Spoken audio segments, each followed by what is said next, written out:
The Caliphate, a form of rule in Islam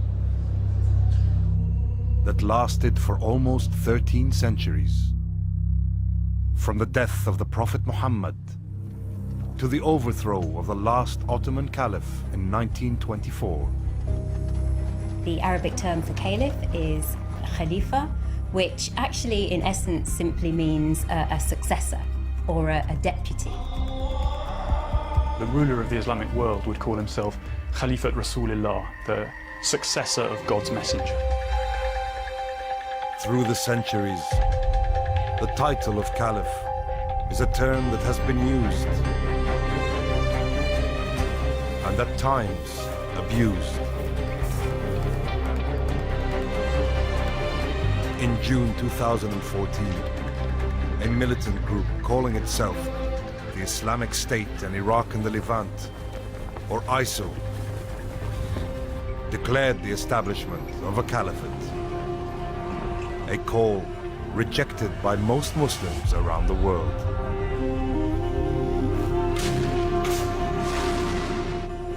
ISIL took root and expanded in Iraq and Syria. Two countries plunged into violence by the political turmoil and foreign intervention of recent years. The turmoil revived sectarian differences that go back over 10 centuries between Sunni and Shia Muslims. إذا منذ البداية كان النزاع سياسيا مع تغليفه لبعد ديني، لأن الشرعية السياسية تقف أو تستند أو ترتكز أساسا على مبررات دينية، وهذا الأمر الذي لا زال قائما إلى يومنا هذا. This is the story of the great split within Islam, of how this split arose from a dispute of who should succeed the Prophet Muhammad. This is the story of the Caliph.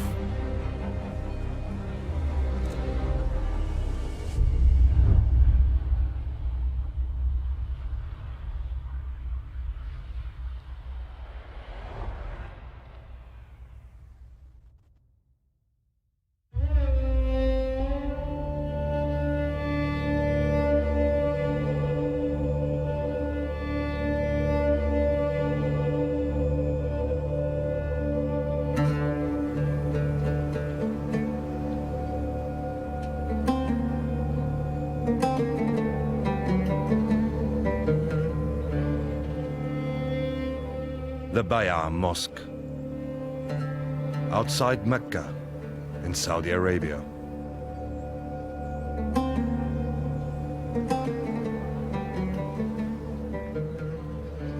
It was here, in the year 622, that a delegation from the town of Medina made Bay'a, a pledge of support and shelter to the Prophet Muhammad.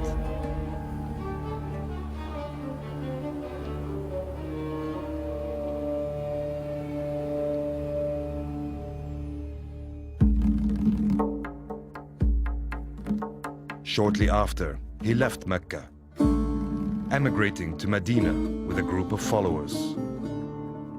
Over the next 10 years, Muhammad built the first Islamic state.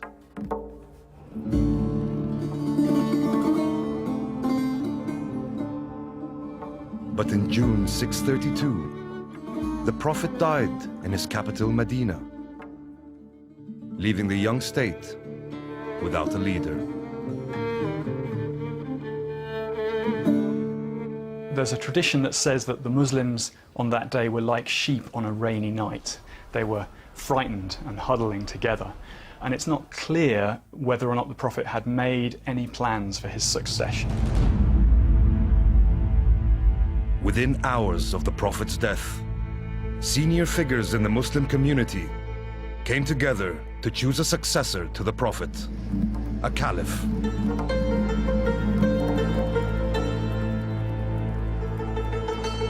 The debate was long and intense. It was the emigrants from Mecca whose arguments prevailed.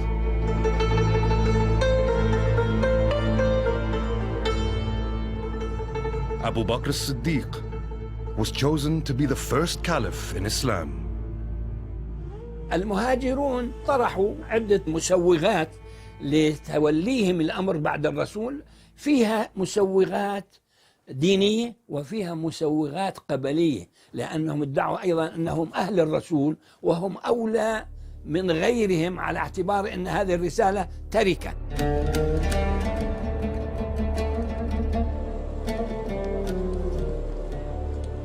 But though they were from his tribe, Quraysh, not all the immigrants were from the Prophet's close family, the Hashemites, the descendants of Muhammad's great-grandfather, Hashim.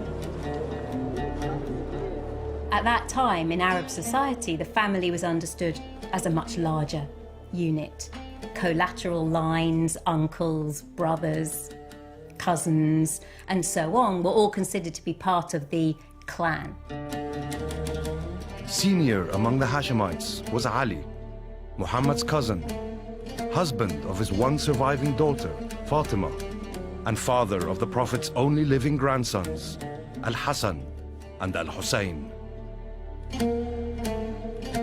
But when the decision to choose the Caliph was taken, Ali was busy elsewhere. At the time of the Prophet's actual death, we know that it was Ali who was in charge of the burial arrangements. Ali, as a dutiful, respectful son-in-law, cousin, was caring for the Prophet's body.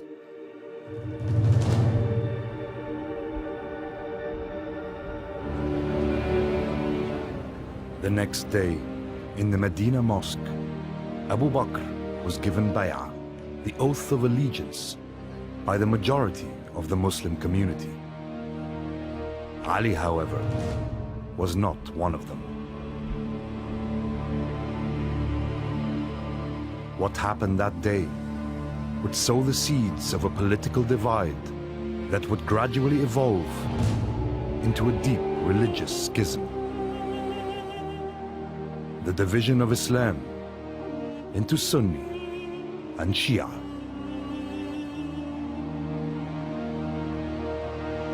If you ask a Sunni or a Shi'i Muslim about that moment of Muhammad's death and the decision about the leadership, you will get two very different answers.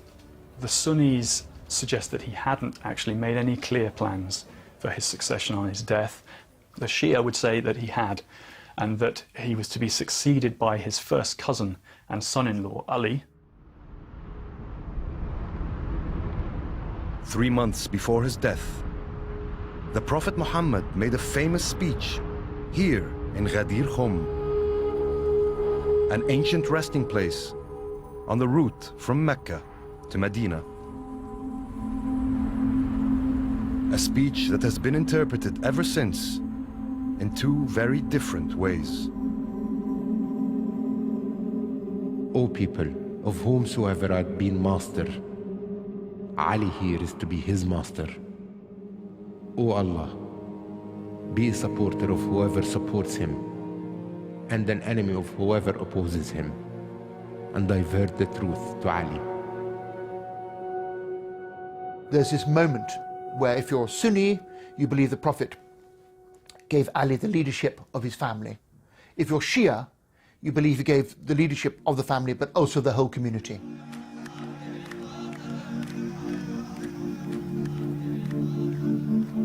The Prophet's speech is celebrated by Shia to this day.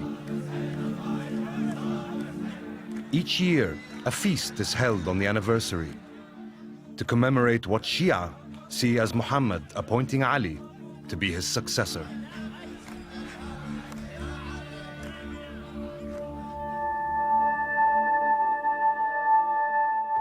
But the mainstream majority, the Sunnis, have no such feast, and no doubts about the legitimacy of Abu Bakr and the caliphs who succeeded him.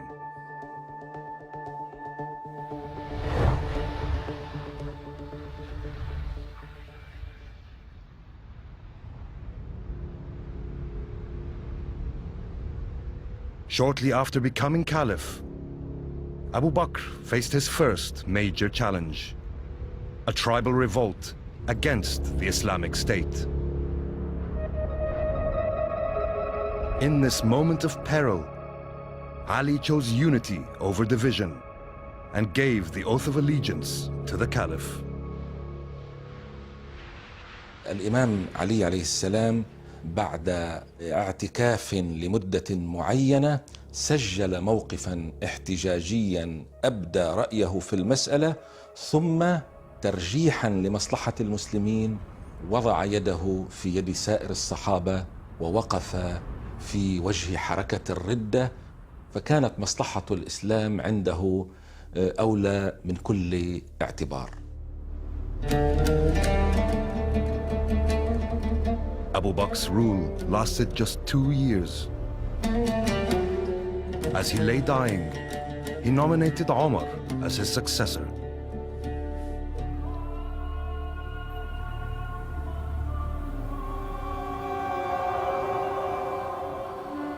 Ten years later, in 644, Omar, the second Caliph, was assassinated, stabbed while leading dawn prayers in Medina.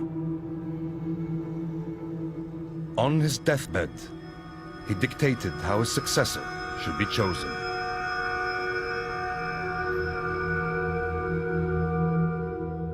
Six of the closest companions of the Prophet, including Ali, would confer together and choose one amongst them. After 4 days of deliberation, Uthman was named the third Caliph. Once again, Ali had not been chosen. He's passed over by Abu Bakr, then Omar, and then for him the harrowing moment when he's passed over in favor of Uthman. The new Caliph came from a family of the Quraysh tribe called the Umayyads. Umayyah, the founder, had always coveted the leadership of Quraysh. Standing in his way was his uncle, Hashim, the patriarch of the Hashemites. This rivalry that would fester through the centuries had its roots in Mecca decades earlier, in the pagan years before the birth of Islam.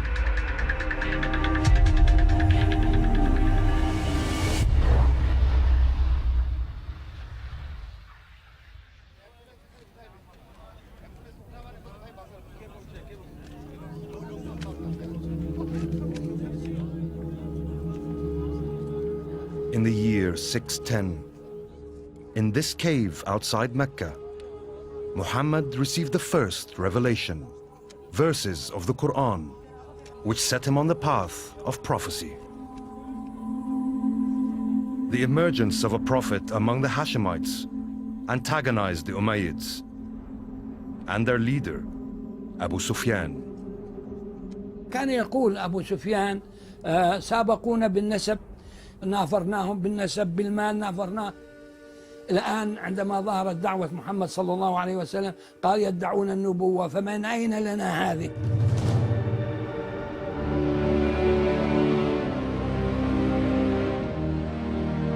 For 12 years, the Umayyads led a campaign of persecution against Muhammad and his followers in Mecca.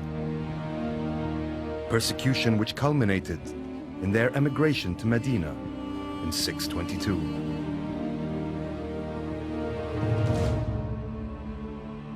But when the Prophet returned to conquer Mecca, Abu Sufyan realized resistance was futile and joined Islam.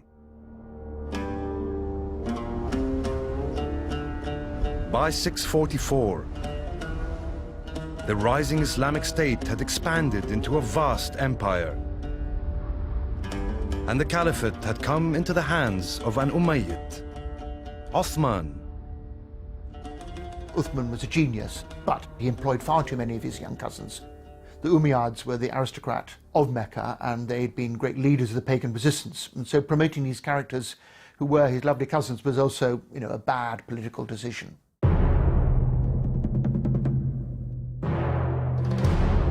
A rebellion erupted against Uthman's alleged nepotism.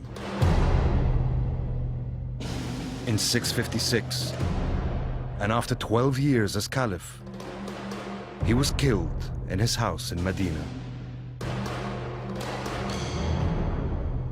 بعد أن حصل ما حصل مع الأسف الشديد ووجد الإمام أن الناس تهافتت إليه، حاول الاعتذار في أكثر من مرة كما تنقل لنا النصوص التاريخية، حاول الاعتذار، ولكن بعد ذلك وجد أن المصلحة الإسلامية تحتم عليه أن يستجيب، فاستجاب وبايعه المهاجرون والأنصار.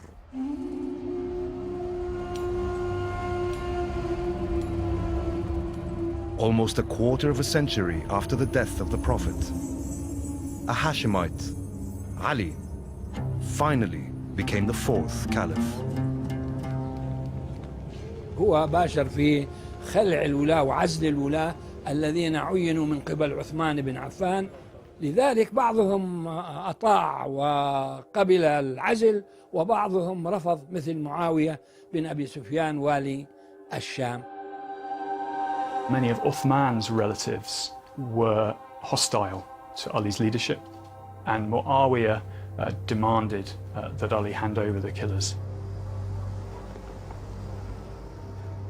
The dispute quickly escalated, and to strengthen his position, Ali moved the capital from Medina to his own power base in Kufa, Iraq.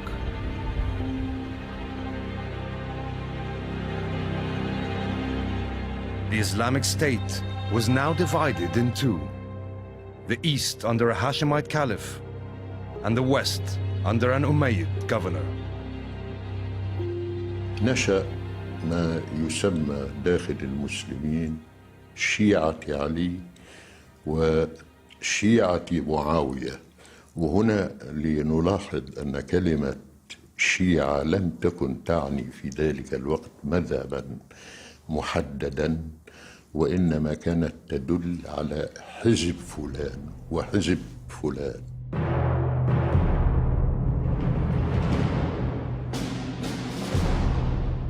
In 657, Ali marched his army into Syria to crush Muawiyah's mutiny. After days of bloody skirmishes, and on the last day of the battle, the army of Muawiyah was on the verge of defeat.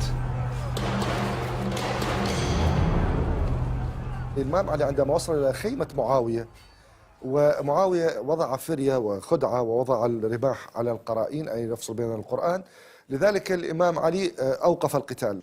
الخوارج كانوا من جيش الإمام علي، فهم جاءوا إلى المعلم وقالوا له: وصلنا إلى خيمته، كان باستطاعتنا أن نقضي عليه. قال: والله أعرف، وأعرف أنه خادع، ولكنه حكمني بكتاب الله.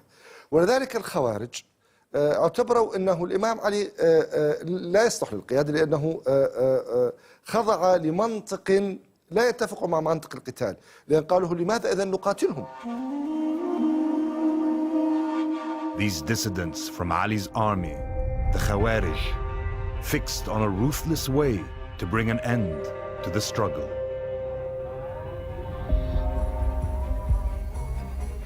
The moment was chosen. Fajr, dawn prayers of the 27th of January, 661. The 17th day of the holy month of Ramadan.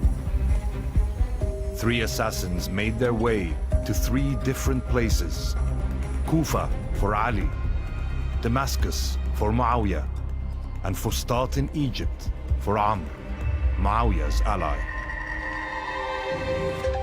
عمرو بن العاص صادف أنه لم يخرج ذلك اليوم، معاوية بن سفيان صادف أنه لم يخرج ذلك اليوم، وبالتالي استشهد الإمام علي ونجا معاوية وعمرو بن العاص.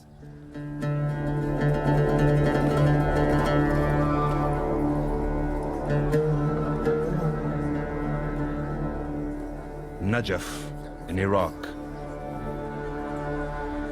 a holy place to Shia Muslims. They believe Ali is buried here.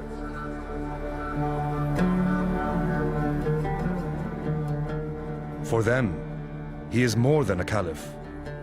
He is an imam, imbued with religious authority that could be passed on only through his bloodline. So, on Ali's death, the caliphate passed to his elder son, Al-Hassan. But he would not be long in the post.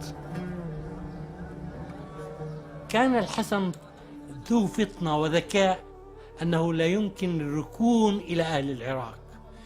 أجرى اتصالات مع معاوية، اتصالات سرية، واتفق على أن يتنازل الحسن بن علي عن حقه بالخلافة، وقرر الحسن أن يعيش بهدوء وثبات وأن يترك الزعامة ويترك السياسة لمعاوية.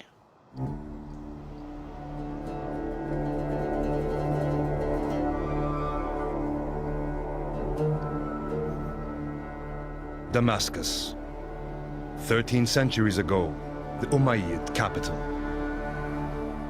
Though the caliphate remained in the Quraysh tribe, it had passed from the Hashemites to the Umayyads, and there it would remain for the coming century. The crunch point really comes late in Muawiyah's reign, when he designated his son, Yazid, as his successor. And this was a real touch point for generating controversy and opposition. Yazid's succession on the death of Muawiyah in 680 triggered a series of events that resonate to this day.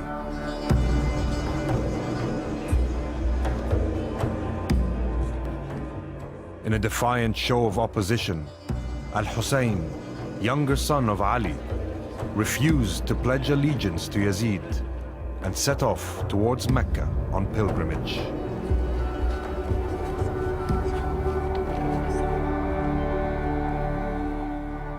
On the way, he began to receive messages asking him to come to Iraq, where his supporters planned to install him as Caliph.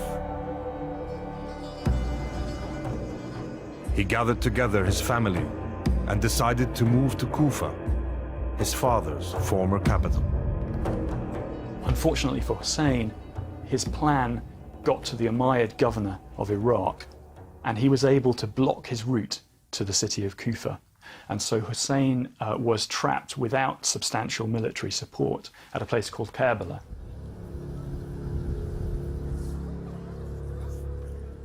And it was at Karbala, in October 680, that Al-Hussein and his small band of supporters met their bloody fate. عشرات المقاتلين مع جملة من الأطفال والنساء، وكانت الملحمة التاريخية حيث انتهك المحظور والحرام، وانتهكت في الحقيقة حرمة رسول الله بما جرى في ذلك اليوم. He and his entourage, many of his family, were massacred, and his head was sent to Yazid in Damascus.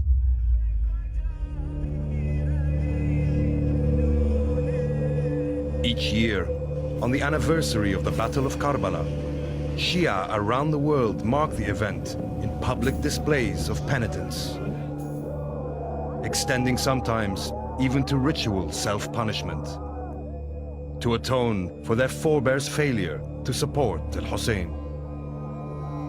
It's really seen as the great tragedy of Islam from the Shi'i perspective.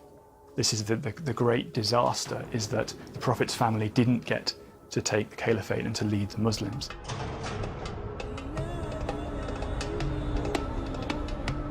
But 70 years after Karbala, a revolt would finally succeed in bringing the caliphate back to the family of the Prophet, the Hashemites.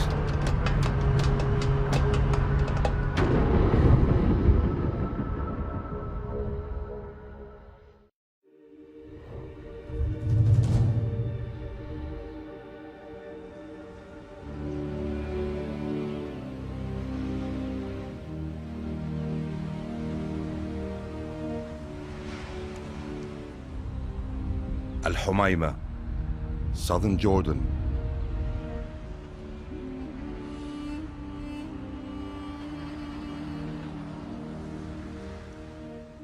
In the 8th century, it was a settlement of one of the two major branches of the Hashemites, the Prophet's own family of the Quraysh tribe. Known as the Abbasids, These were descendants of Al-Abbas, one of Muhammad's uncles. The other branch were the Alids, descended from Ali, the Prophet's cousin and son-in-law.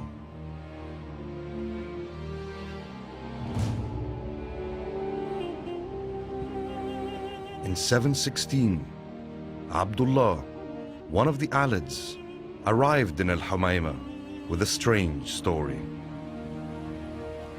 أحد أحفاد علي بن أبي طالب مر على الخليفة الأموي سليمان بن عبد الملك فقدم له الهدايا، وفي عودته إلى المدينة المنورة شعر بألم ومرض، فقال له من معه سممك سليمان. Abdullah died in Al-Humayma. But in his final hours, he confessed to his Abbasid cousin, Muhammad, that he was the head of a plot to topple the Umayyads.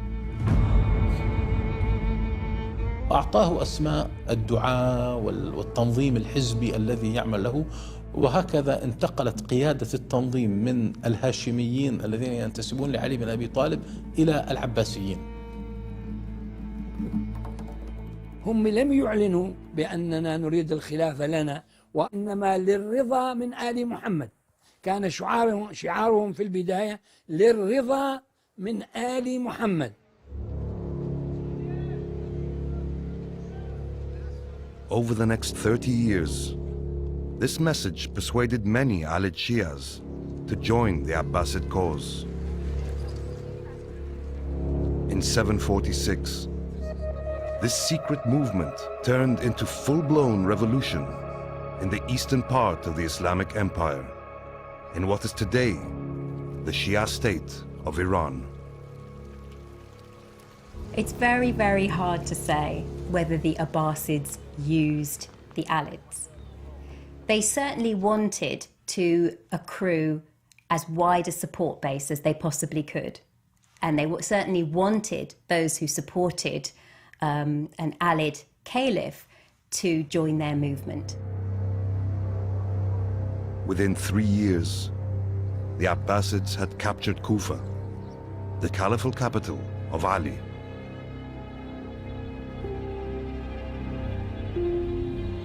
It was in this mosque that the name and identity of the Caliph-in-waiting were finally revealed.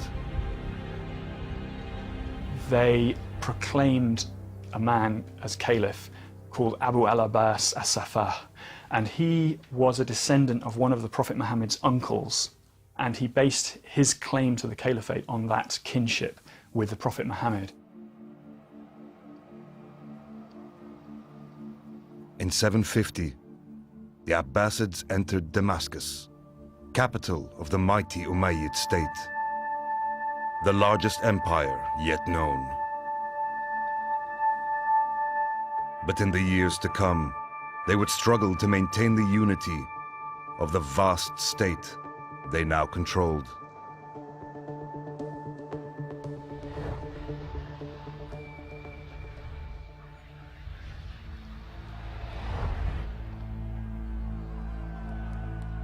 By the mid-8th century, the Abbasids had seized control of the caliphate, but did little for their cousins.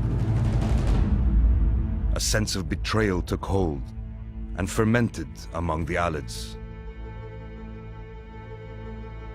In a bold and dangerous move, they declared a rival caliphate in Medina. An Abbasid army was rushed to the city. It ruthlessly crushed their rebellion.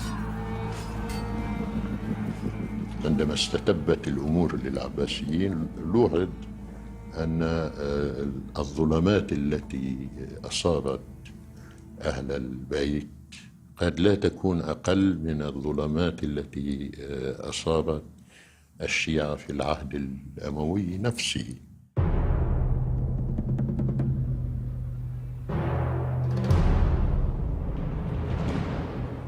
The Sunni Abbasids consolidated their dominance of the center of the state from their newly built capital, Baghdad.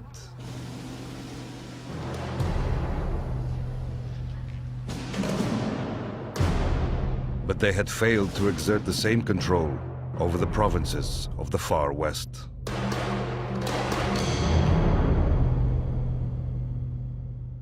In 756, an Umayyad fugitive prince called Abd al-Rahman reached Andalusia.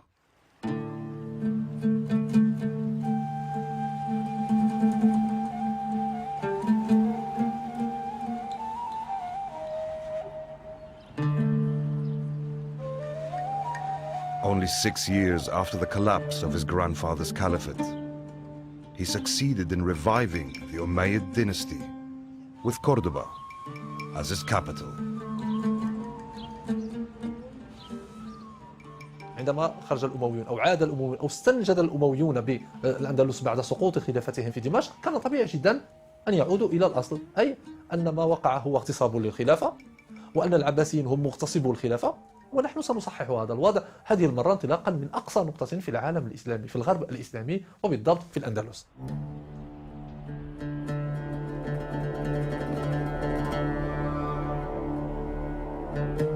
The Umayyad Emirate in Andalusia was the first to break from the caliphate. But it would not be the last.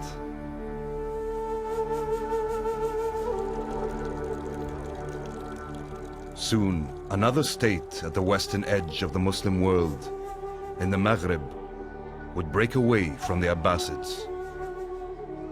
And this time, it would be their own cousins, the Alids. بدأت تتكون قناعة لدى الأسرة العلوية أنه لا يمكن إقامة مشروع مستقل عن هيمنة المشرق إلا بعيدا عن المركز، بعيدا عن العاصمة، وبالضبط في الأطراف حيث لا تستطيع الخلافة أو لا يستطيع الخليفة أن يصل وأن تطالها يده لإجهاض هذا المشروع.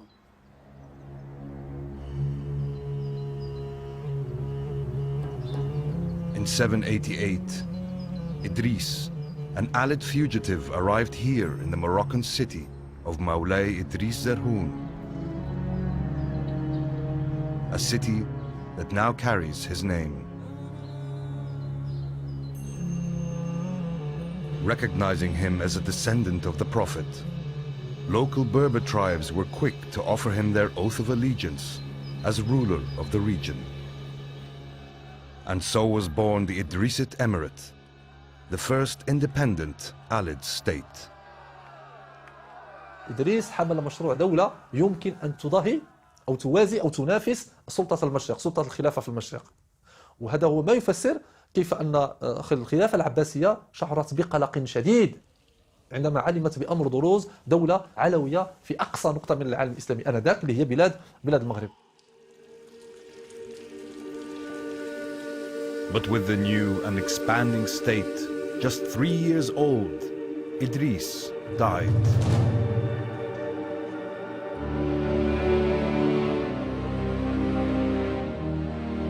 He was laid to rest here, in the city that still bears his name. Idris had allegedly been poisoned on the orders of Harun al-Rashid, the most famous of the Abbasid caliphs.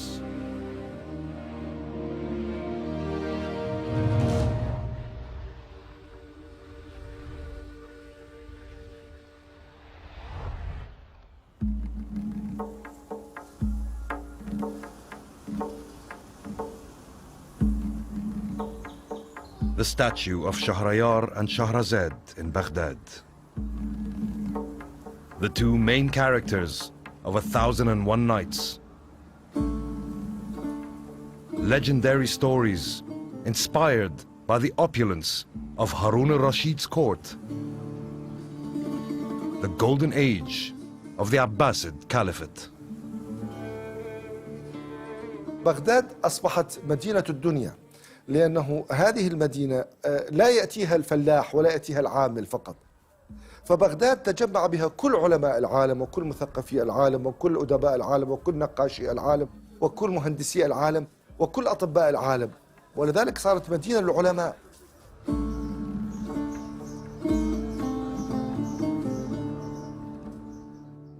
Under al-Rashid, scholars began the great task of transcribing and translating the cultural and scientific works of former civilizations. Encouraged and supported by the Abbasid caliphs, Muslims began adding their own scholarship to this stock of human knowledge, laying the groundwork for Europe's Renaissance in centuries to come. Ibn Sina, or the West knows as Avicenna, had written not only philosophical texts, but also a very important treatise on medicine. Was translated into Latin, became the standard textbook for European medical schools for centuries. But the golden age of the Abbasids was destined to be short-lived. In 836, the 8th Abbasid Caliph, Al-Mu'tasim, moved his capital here, to Samarra in Iraq.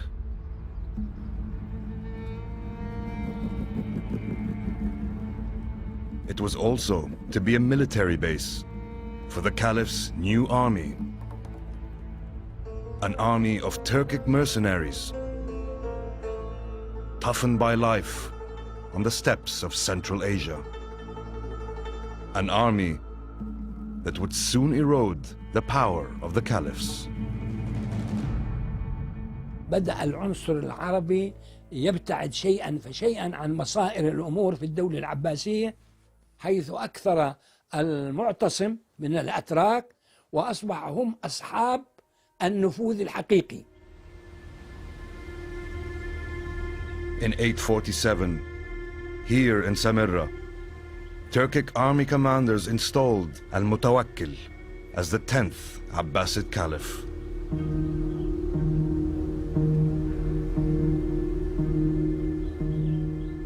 And for a century to come, they would effectively rule the Caliphate, appointing, deposing, torturing, and even killing a string of 12 caliphs who were little more than puppets. ولم يبقى للخليفة يعني إلا الصفة الاسمية والشرعية، حتى كان يقال خليفة في قفص بين وصيف وبغى يقول لهما كما تقول الببغاء. The caliphate clearly had become a symbol and had no effective power anymore. And in the Muslim world we had a multitude of different political regimes in the various parts, reaching from what is today Spain to the sub-Asian continent. Often this period is seen as a period of decline because of these political divisions. But it wasn't just a matter of the slow fracturing of the state. At its western edge, a new threat was on the rise. Mahdiyya, this small town on the Tunisian coast, would soon emerge as the seat of a rival caliphate. And this new caliph would not be Sunni, but Shia.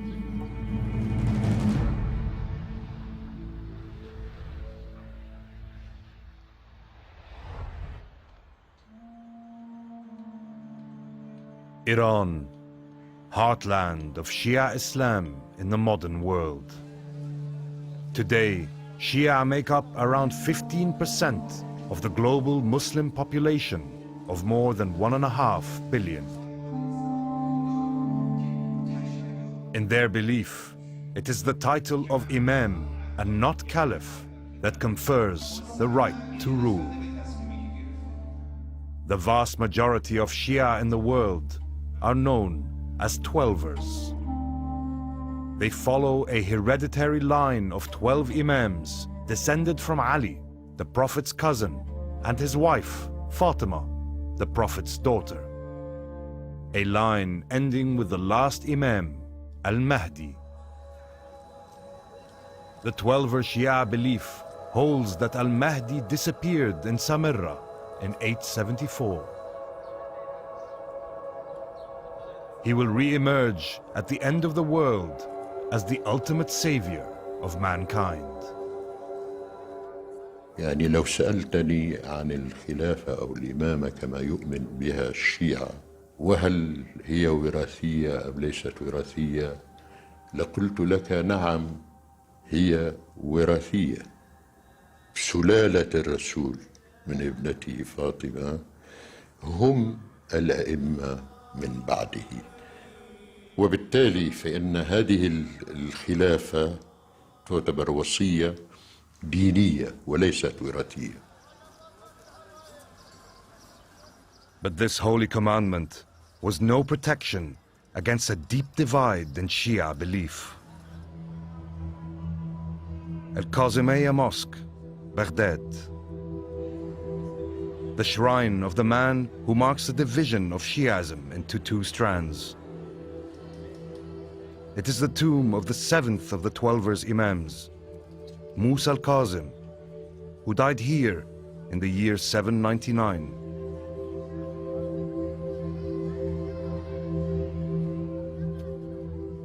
Others, however, dispute his status.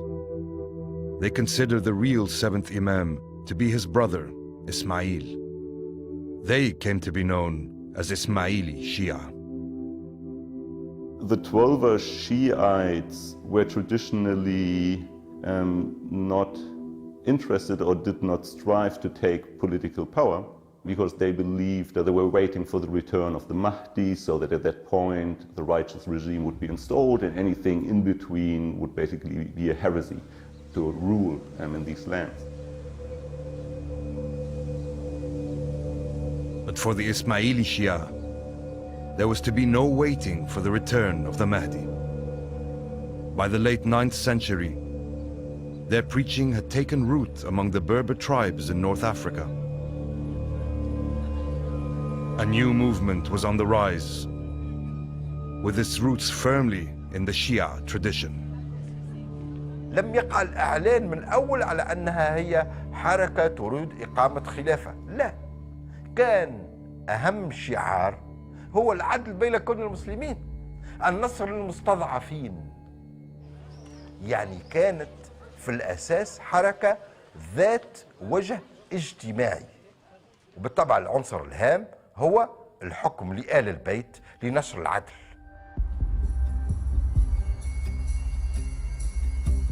In the year 909, in Kairouan, Tunisia, Ubaydullah, a man claimed to be a descendant of Ismail, was declared the Caliph of the first ever Shia Caliphate.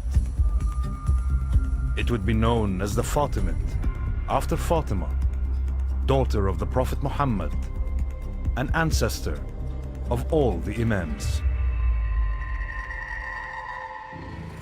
The concept of the Ismaili Caliphate is completely different from the Abbasid Caliphate because of the claim to divine inspiration and divine guidance which the Fatimids put forward.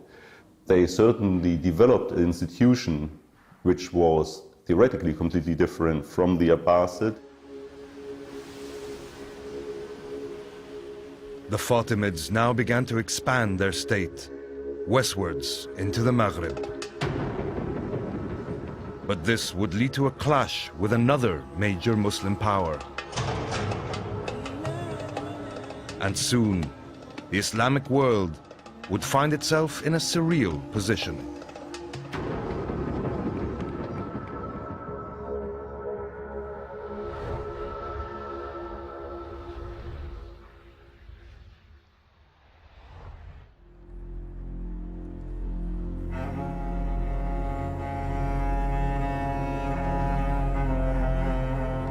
By 912, the Umayyad Emirate in Andalusia was over a century and a half old. Ruled from Cordoba by the 8th Emir, Abdurrahman III. After crushing all rebellions and uniting Andalusia, he looked towards expanding southwards across the Mediterranean. The establishment of the Fatimid Caliphate in what is now Tunisia, which was called Ifriqiya at the time, meant a big threat for the Umayyads in terms of their political control of the Berber polities that existed in the area.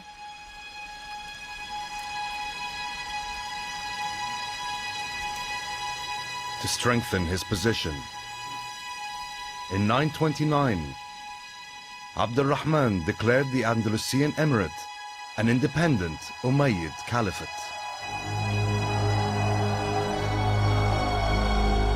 3 centuries on from the founding of the title, the Islamic world was now divided between 3 caliphs, 2 Sunni and 1 Shia.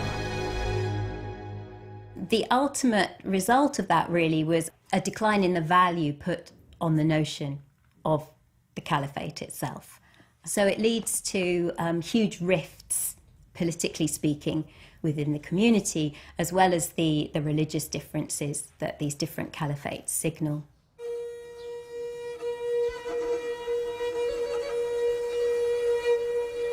In Baghdad, the suffering of the Abbasid caliphs continued under Turkic military domination.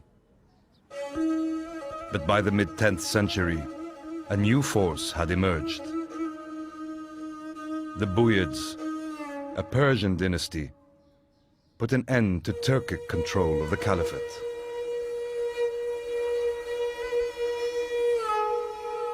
تولى بنو بويه وهم شيعة، ومع ذلك أبقوا الخليفة السني في بغداد.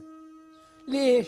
لأنه قالوا إذا ولينا واحد شيعي معناه إذا أمر الجند بقتلنا يقتلونه، ومن الأفضل أن نبقي على هذا السني، فإن أمرنا جندنا بقتله فيقتلوه. Worse still was to come for the Abbasids. In 969, a Fatimid army captured Egypt. 3 years later, the 4th Fatimid Caliph, Al-Mu'izz, abandoned his capital, Mahdiya in Tunisia, and headed east. For the next 2 centuries, the newly built city of Cairo would serve as the seat of the Shia Caliphate. The Fatimids considered their caliphate universal, so ideally they wanted to expand their power from their original base in North Africa back into Egypt, on into Syria, and ultimately to encompass the whole Islamic world. They weren't able to achieve that, and what instead happened in the 10th century was the Islamic world became divided between a number of different caliphates.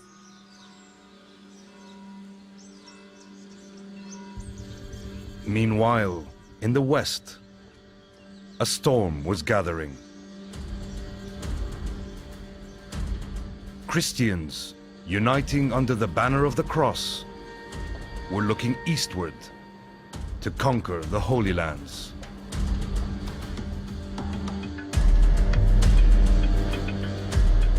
The approaching struggle could not have come at a worse time for a divided Muslim world, and for the caliphs who were at their weakest point as they turned to face the Crusades.